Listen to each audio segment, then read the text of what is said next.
Good morning, Assalamu alaikum, Ramadan Mubarak, my dear students. How are you all? Hope you're doing fine. The topic today is 4.4, that is intermolecular forces. Before starting the topic, we were discussing about the covalent bond. Fine. Covalent bond is the mutual sharing of electrons. Fine. The covalent bond can occur between two similar atoms, and it can also occur between two unlike atoms. Fine. As you can see in your book, you can see the examples given over here. If we talk about the two similar atoms like hydrogen molecule, nitrogen, oxygen molecule, it is also called as covalent bond. But if it happens between two unlike atoms such as HCl, H2O, NH3, ammonia, HCN, carbon dioxide, the bond would be covalent bond, but it would be between unlike atoms. Always remember, when two identical atoms share electron pairs, what happens? The identical atoms are sharing the electron pair. Both the atoms exert same force of attraction to attract the electron pair. Such a covalent bond is called as non-polar covalent bond. It is called as non-polar covalent bond. You can see the example over here. Hydrogen, hydrogen, oxygen, oxygen, nitrogen, nitrogen. These are non-polar covalent bonds. Another definition, that is when two different atoms share electron pair, both the atoms exert different forces. Now we are talking about the covalent bond between unlike atoms. Fine. When two different atoms share electron pair, they are exerting different force of attraction. For that reason, what happen? A positive charge is induced and a negative charge is also induced. The more electronegative atom partially draws electron density towards itself. What does it mean? The two unlike atoms, one that is more electronegative will have the more capacity to attract the electron pair toward itself. Electron density. Fine. HCl, like positively charged and negatively charged.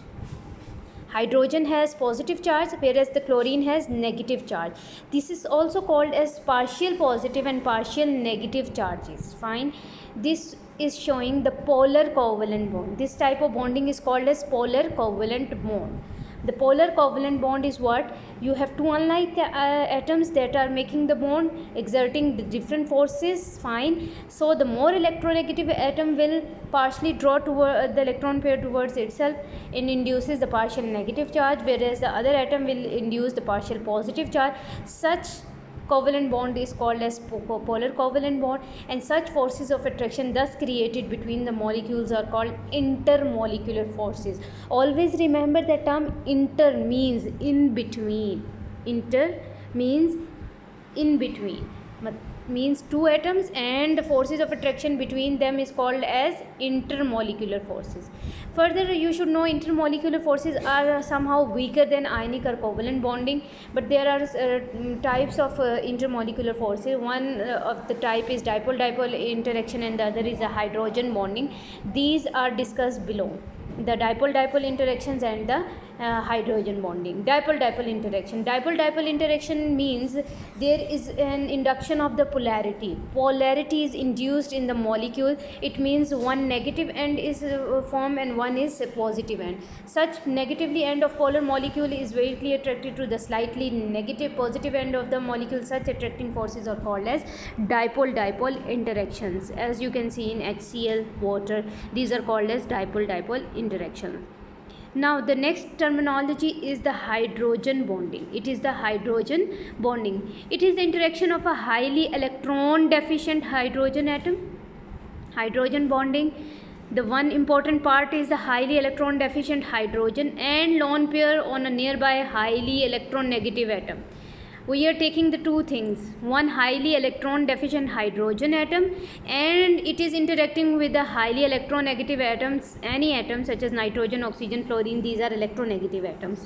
Whenever there is an interaction between these two atoms, that is electron deficient hydrogen and electronegative, such bonding is called as hydrogen bonding. Such bonding is called as hydrogen. Now look at the water molecule structure, how it has been formed.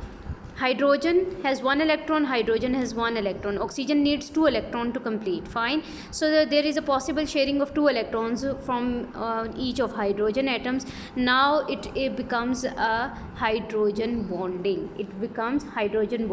These intermolecular forces are extremely important in determining the properties biological molecules such as protein, DNA, and synthetic materials such as blue paint. Furthermore, these are developed due to hydrogen bonding. The synthetic resins bind two surfaces together by hydrogen bonding or dipole-dipole interaction. These are its applications of hydrogen bonding. Now prepare the question. Write a note on hydrogen bonding. What are dipole-dipole interaction? Differentiate between polar and covalent bonds. Thank you.